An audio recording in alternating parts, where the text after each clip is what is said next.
Today in the Daily Dose, the Harlem Renaissance.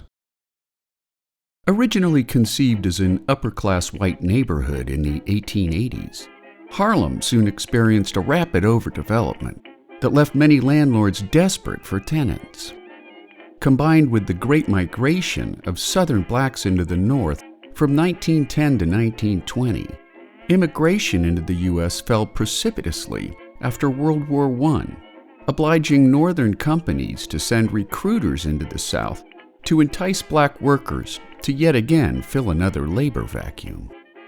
As a result, by 1920, some 300,000 African Americans had moved north, many into Harlem where rents were still affordable, setting the stage for the Harlem Renaissance, as well as a golden age for African American writers, artists, and musicians. Harlem would become home to such accomplished black notables as poets Claude McKay, Jean Toomer, and Countee Cullen, writers Jesse Redmond Fawcett and Langston Hughes, actor Paul Robeson, sociologist John Spurgeon Johnson, and civil rights activist James Weldon Johnson. Yet it was the music of the Harlem Renaissance that gave the period its indelible mark on American music, including jazz greats such as Louis Armstrong, Duke Ellington, Fats Waller, Josephine Baker, and Cab Calloway. With such disruptive new music came a booming nightlife, where establishments like the Savoy offered 2 stages, featuring continuous jazz and dancing well into the night. As was the racist tenor of the times, white people wanted to experience the Harlem Renaissance without having to rub elbows with blacks, leading to whites-only venues like the Cotton Club, which saw frequent performances by Ellington and Calloway.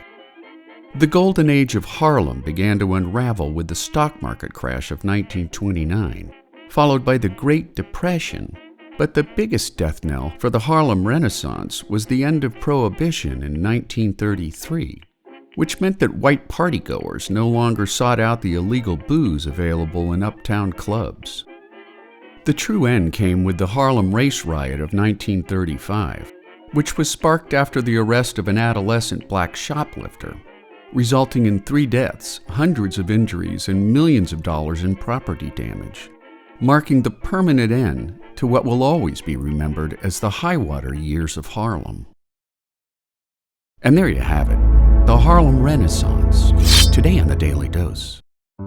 If you like learning something new every day, subscribe to the Daily Dose on YouTube or sign up for emails at dailydosenow.com.